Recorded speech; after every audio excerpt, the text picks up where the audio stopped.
Apakah kemakrifatan menuju Tuhan yang Maha Esa itu harus melalui rel di dalam dinul Islam secara syar'i? Untuk menjawab pertanyaan yang kedua, tidak juga.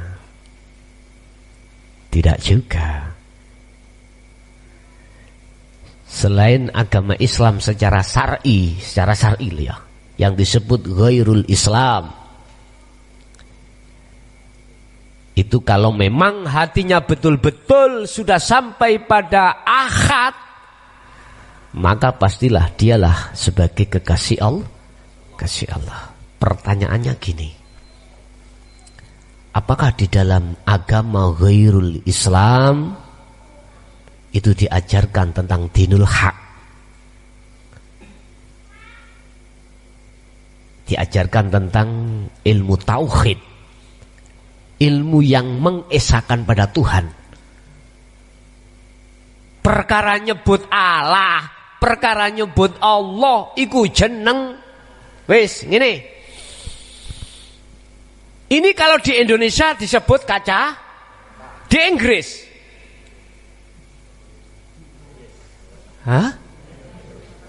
lah beda jeneng sih, tapi maksudnya podo.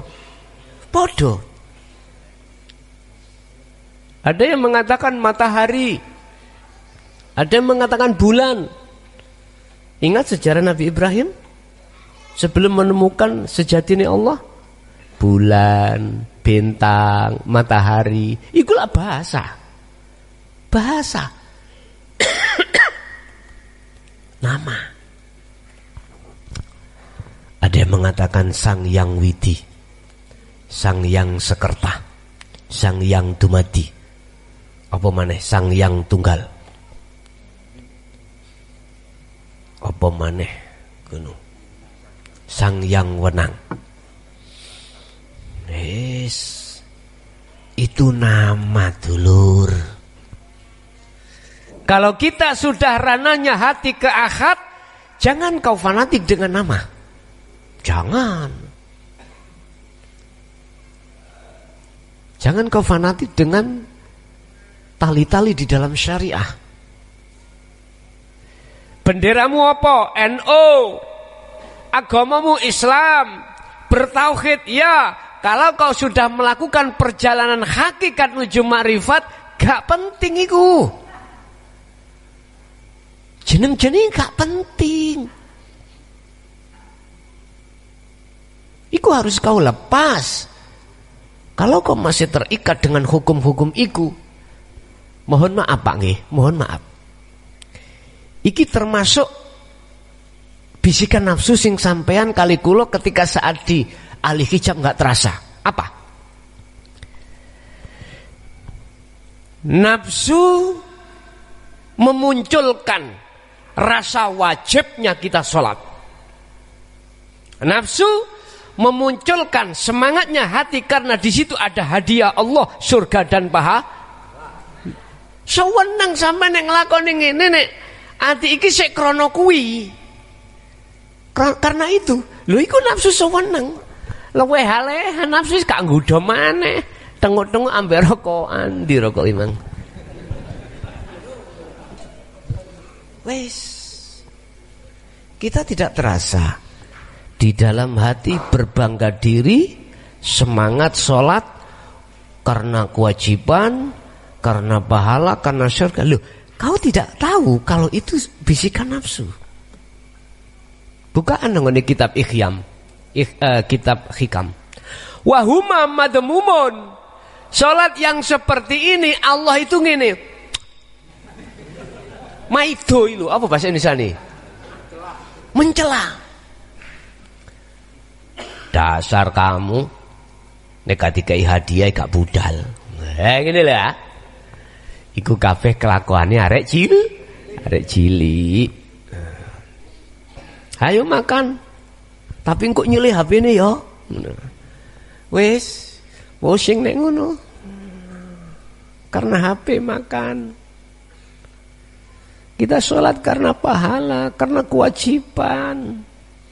Takut dimasukkan neraka. Wahuma madmumun. Hal yang seperti ini Bapak Ibu, Allah maidu.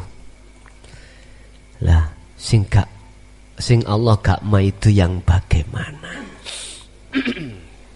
Lah kau sudah dikasih tahu. Setiap apa niat yang kau lakukan mesti di belakangnya ditutup lillahi li ta'ala. Lah iku gak kok jekno nanggone guru akhirat to ben ku yo guru ngomong tok.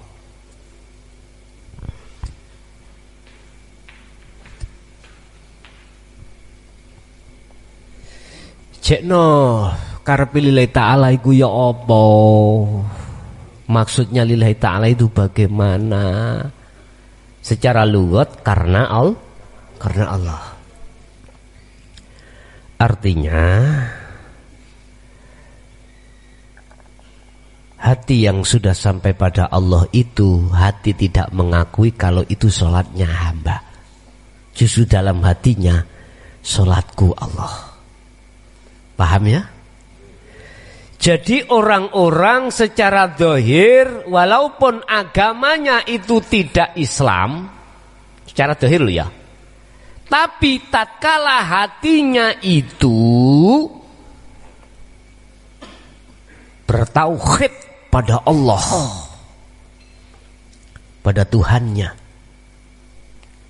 mengesahkan Allah dan sudah esa, dia pasti akan di surga. Buka dalam surah Al-Baqarah.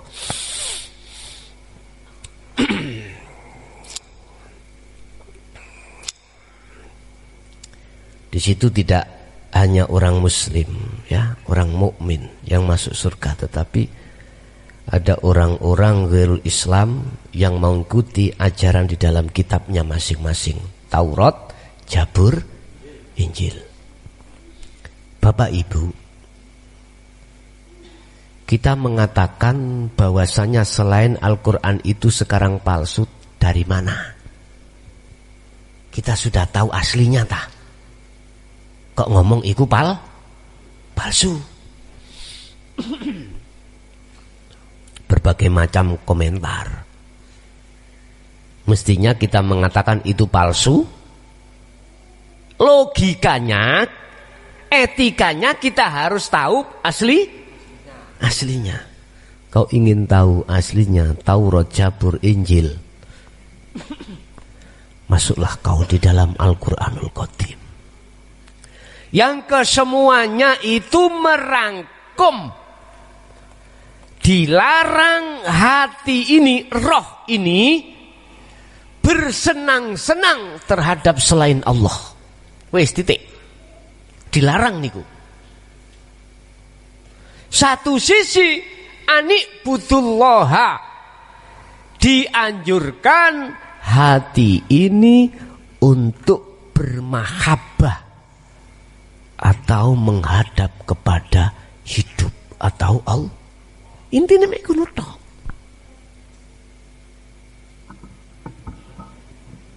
Tinggal Anda mau membuka yang sekarang enggak? Kira-kira arahnya kemana? Tidak pernah Allah berfirman terhadap Yakub, terhadap Musa, terhadap Ibrahim, terhadap siapapun yang isinya atimu nyedek tur mangano syahwatut dunya. Yang pasti wala taqrabah hadhi syajarah. Jangan kau dekati itu. Itu membahayakan.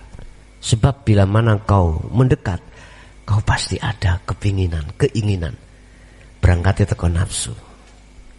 Sopo sing nyedek mongko bakal kepingin. Siapa yang mendekat, dia pasti akan terkepingin. Apa? Kepingin, pasti mempunyai satu keinginan. Lah, keinginan ini diteruskan, pasti kau akan merasakan. Kalau kau sudah merasakan, kau akan terus ingin terus. Sampai kapan? Hatta zurtumul maqabir, sampai kau mati pun terus seperti itu. Baik di Quran, di Taurat, Zabur, Injil, semuanya gitu.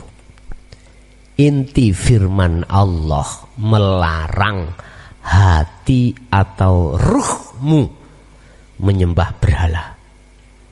Yang dimaksud berhala adalah kesenangan dunia. Terus bagaimana Pak caranya kita menghindari dari itu semuanya dan memfokuskan hati untuk munajat pada Allah? Ingat, Rasulullah membaiat sahabat papat. Ya. Abu Bakar, Umar, Utsman, dan Ali. Dan itu sebagai fase khalifah.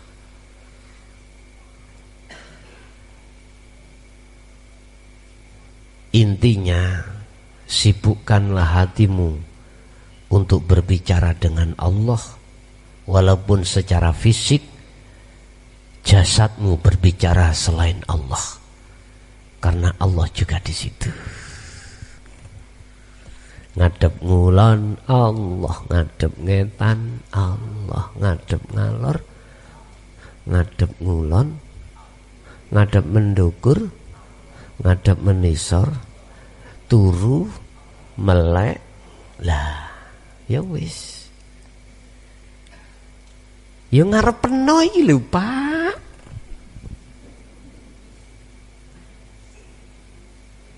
Saking ide Allah itu terhadap dirimu, mata dohir iki gak mampu untuk melihat. Coba driji peno, ide nang meripat peno, tambah ide malah tambah gak ketok. Tapi aja diculek. Aja diculek, ide no tambah gak ketok. Tambah ra ketok. Iku minangka gambaran. Yes, kembali pada pertanyaan yang kedua. Bisakah orang yang ghairul Islam masuk surga sesuai dengan apa yang dikatakan dalam Al-Quran? Bisa, manakala dia betul-betul mengikuti ajaran firman Allah di dalam Taurat, Injil, Zabur yang sebenarnya. Intinya dia hatinya mengesahkan pada Allah. Makanya Undang-Undang Dasar 45 Indonesia dibuka pertama ketuhanan yang Maha Esa. Ini nggak boleh dirubah. Tetapi ada gerakan-gerakan yang ingin ngubah. Wis, mbuh iku ya apa iku ceritane. Sing jelas iku panca iku 5. Pertama iku apa? Enggak, panca iku 5. Pertama eka, kedua dwi, 3 tri, 4 catur, 5 panca. Iki basa napa? Bahasa Sanskerta. Begitu indahnya ya. Gak ngomong Pancalimo, tapi ngomong Pancasila. Panca, gak 5 sila, tapi Pancasila. Mengikut sertakan, padahal panca itu bukan bahasa Quran ya, tapi diikutkan. Berarti orang-orang yang menyetuskan Undang-Undang Dasar 1045 iki bukan orang sembarangan. Jadi wonten wis jelas hatinya itu sudah sampai pada Allah. Bahkan ditutup dengan kemerdekaan itu bangun jiwa dulu, gak bangun badan. Bangunlah jiwanya, bangunlah badannya. Kok gak badan disiyo? Kok jiwa? Aku yakin orang-orang yang ikut andil di dalamnya itu mengerti tentang sangkan paraning dumadi, ngerti innalillahi wa inna ilaihi rajiun. Itu Pak.